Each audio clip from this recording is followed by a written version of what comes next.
Dear students, मैंने आपको economic order quantity समझाया। आज हम बात करेंगे सिलेक्टिव इन्वेंट्री कंट्रोल टेक्निक्स की। सिलेक्टिव इन्वेंट्री कंट्रोल टेक्निक्स वो टेक्निक होती है जिसके अंदर हम अपने स्कंद को कई वर्गों में बांट देते हैं, श्रेणियों में बांट देते हैं। उसमें हम देखते हैं किस पे ज़्यादा ध्यान देना है, किस पे कम ध्यान देना है। इसको कहा जाता है मैनेजमेंट बाय एक्सेप्शन। आप सब पे एक जितना ध्यान नहीं दे सकते, मैनेजमेंट के लिए आसान नहीं रहता है, इसमें बहुत ज़्यादा टाइम जाता है, कॉस्टली बन जाता है। इसलिए उन वस्तुओं पे जिन पे हमको ज़्यादा ध्यान देना है उस पर ज़्यादा ध्यान दिया जाता है, बाकी पे थोड़ा कम ध्यान दिया जाता है, तो भी काम चल जाता है। अब इसमें अलग अलग तरीके से हम इसको देखते हैं, वर्गीकरण अलग अलग प्रकार से किया जाता है।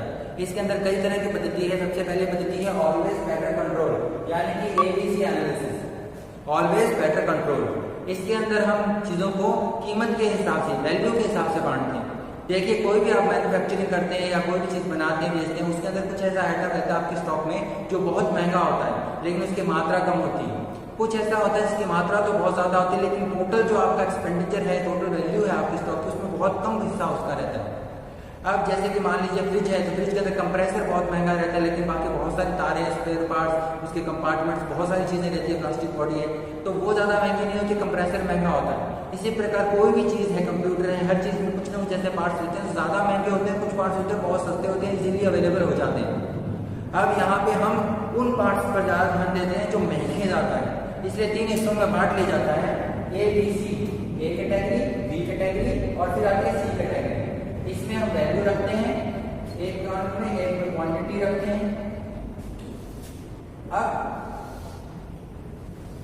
जो 70 से 80% वैल्यू जाती है जिनमें, 70 से 80% वैल्यू जाती है जिनमें, लेकिन क्वांटिटी के हिसाब से 5 से 10% ही रहता है।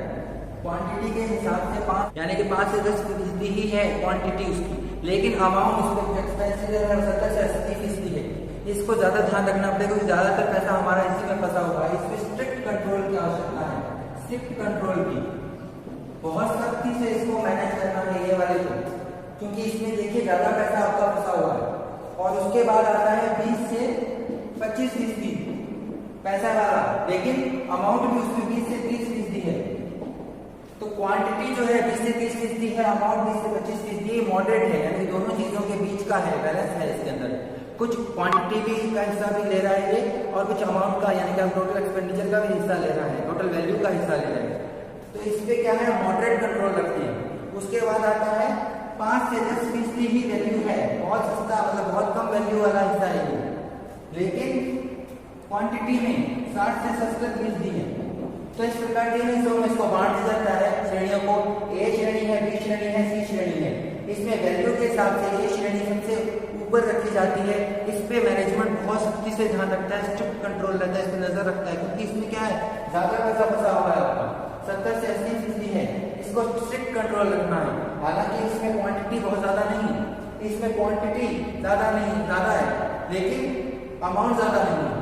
इसमें क्वांटिटी ज्यादा है, अमाउंट ज्यादा नहीं, इस पे कम ध्यान देंगे तो भी चलेगा, इस पे पूरा ध्यान देना है। तो इसमें वैल्यू के आधार पर जिसमें वर्गीकृत किया जाता है स्कंद को, उसको कहते हैं ABC एनालिसिस, यानी कि अवस्था विश्लेषण। इसके अंदर हम उस पर ज्यादा फोकस करेंगे जिसमें ज्यादा पैसा फंसा हुआ है। इसके फायदा ये है कि जब जहाँ पे पैसे की शॉर्टेज रहती है, यहाँ पे मैनेजमेंट अपने फाइनेंसेस को हिसाब से मैनेज करना चाहता है, वहाँ पे वो ध्यान रखता है कि उसका ज्यादा पैसा वर्किंग कैपिटल में खराब ना हो। तो जहाँ पैसे की वैल्यू ज़्यादा है, फाइनेंसेस की दिक्कत रहती है, वहाँ पे भी काफ़ी यूजफुल रहता है।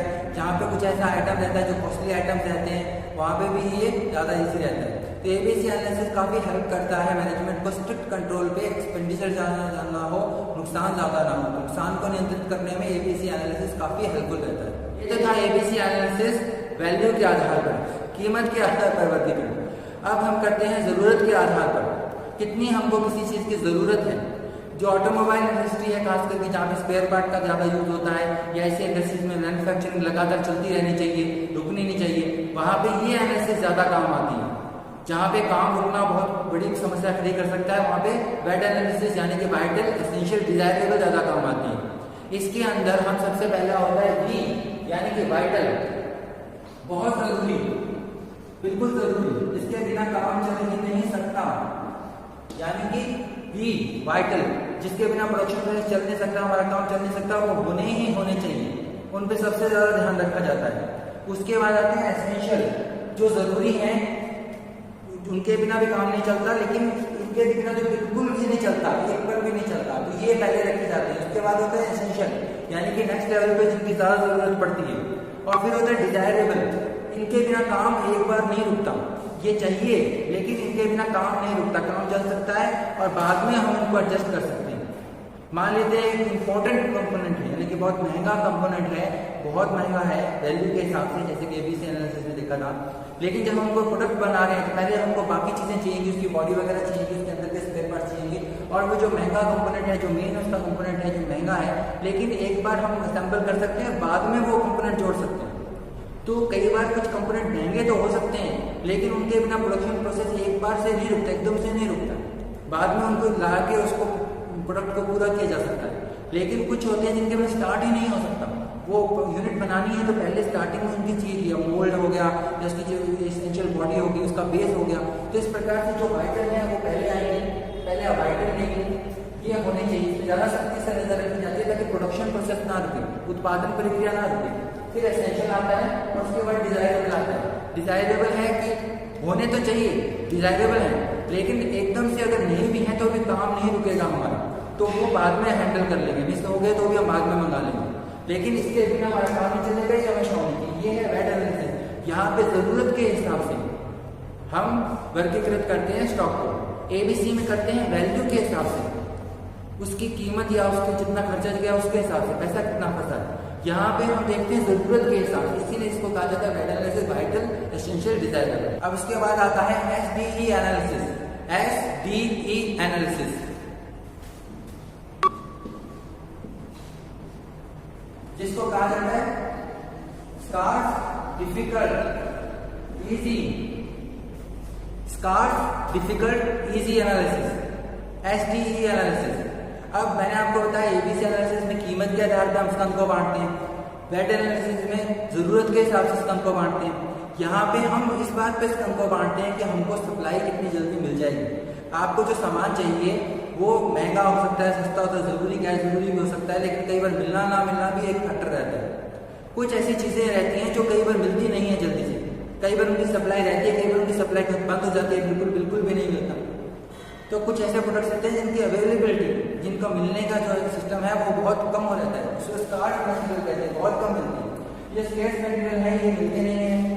डिफिकल्ट है यानी कि डी, वो मिल जाते हैं लेकिन थोड़ी मेहनत करनी पड़ती है, कॉन्टैक्ट्स वगैरह करने पड़ते हैं सप्लायर से, लेकिन मिल जाते हैं, लेकिन मुश्किल से मिलते हैं। ये बहुत मुश्किल से मिलते हैं, बिल्कुल मुश्किल से, ये मुश्किल से मिलते हैं, ये इजीली अवेलेबल हो जाते हैं। यानी कि उपलब्धता के आधार पर हम बांटते हैं यहाँ पे, कैसे मिलेंगे कि नहीं मिलेंगे हमको। अगर बाई चांस ऐसी चीज़ है जो मिल ही नहीं रही मार्केट में, बहुत मुश्किल है, तो हम उसका स्टॉक नहीं हुआ तो हमारा काम रुक जाएगा। हालांकि हो सकता है महंगा हो, सस्ता हो, लेकिन हमारे कस्टमर को चाहिए और हमारी गुडविल उस पर टिकी हुई है, तो हमारे लिए वो होना बहुत जरूरी है। तो ये शेयर्स हैं, ये पहले हम स्टॉक में देखते हैं, इन पे ज़्यादा नियंत्रण करते हैं, फिर डिफिकल्ट पे करते हैं, फिर इजी पे करते हैं। आसानी से उपलब्ध होने वाले हैं तो पे ज़्यादा कम ध्यान नहीं देते, कम ध्यान देते हैं।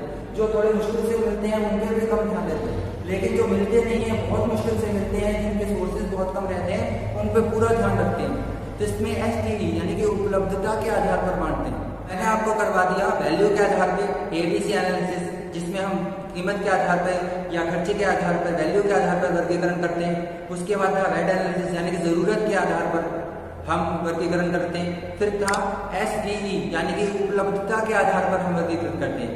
अब आता है F S N analysis, F S N analysis. F S N analysis होता है fast moving, slow moving, non moving products. यानी कि फास्ट मूविंग जो हमारे स्टॉक में जल्दी जल्दी बिक जाते हैं, जल्दी जल्दी सप्लाई में बच जाते हैं, मैन्युफैक्चरिंग में जल्दी जल्दी यूज हो जाते हैं। फिर आता है स्लो मूविंग, धीरे धीरे आगे बढ़ते हैं स्टॉक में, सप्लाई में, मैन्युफैक्चरिंग में। फिर आते हैं नॉन मूविंग जो बहुत कम रफ्तार से आगे यूजर में आता है। तो जो बड़ी तेजी से यूज में आ जाते हैं उनको हम ज़्यादा ध्यान देते हैं। जो फास्ट मूविंग है, फास्ट है, जल्दी काम में आ जाता है, जल्दी सप्लाई में आ जाता है, जल्दी सेल हो जाती है, उसकी ज़्यादा जल्दी मांग बढ़ती रहती है, क्विकली मूव करता है, उस पर हम ज़्यादा ध्यान देते हैं, क्योंकि जल्दी जल्दी स्टॉक में खर्च जाएगा तो उसकी जल्दी कोई कस्टमर आ जाएगा तो हम उसको देना पड़ेगा, तो वो हमेशा स्टॉक में बना रहना चाहिए। ये फास्ट मूविंग है, जल्दी यूज में आ जाता है, जल्दी इसकी उपलब्धता बनी रहनी चाहिए। ये स्लो मूविंग है, धीरे धीरे चलता है, तो ये हम बाद में देखेंगे। और जो नॉन मूविंग है उसकी हम ज़्यादा केयर नहीं करते, वो बहुत कम स्पीड से निकलेगा स्टॉक में से, तो वो बाद में हम देख लेंगे। सबसे ज़्यादा ध्यान देंगे हम फास्ट मूविंग। तो ये होता है FS एनालिसिस, यानी कि फास्ट मूविंग, स्लो मूविंग और नॉन मूविंग। तो मैंने 4 तरीके से आपको समझाया कि कैसे इसका वर्गीकरण किया जाता है। इसको सिलेक्टिव इन्वेंट्री कंट्रोल टेक्निक्स कहते हैं।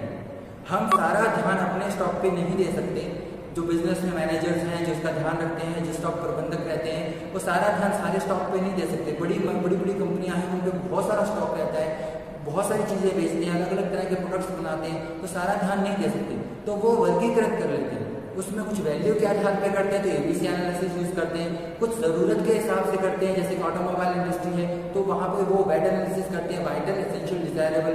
कुछ इस बात पे करते हैं कि हमको सामान मिलेगा कि नहीं मिलेगा, जो ज़्यादा मतलब सप्लाई को लेकर अनिश्चित रहते हैं कि मिलेगी कि नहीं मिलेगी, जहाँ पे इस तरह की वॉलेटिलिटी रहती है, वहाँ पे क्या करते हैं हम SDE एनालिसिस करते हैं। खास करके जहाँ पे इमरजेंसी का माहौल रहता है, जैसा लॉकडाउन की स्टेज थी, तो यहाँ पे सामान मिलेगा कि नहीं मिलेगा अनिश्चितता रहती है, तो SDE एनालिसिस करते हैं। जहाँ पे हमारा काम ये है कि सामान कितनी जल्दी बिक जाएगा, कितनी जल्दी मूव कर रहा है हमारे प्रोसेस में, वहाँ पर हम ये वाली एनालिसिस करते हैं FS analysis, fast moving, slow moving और नॉन मूविंग एनालिसिस। तो इस तरीके से हम सिलेक्टिव इन्वेंट्री कंट्रोल करते हैं। Thank you.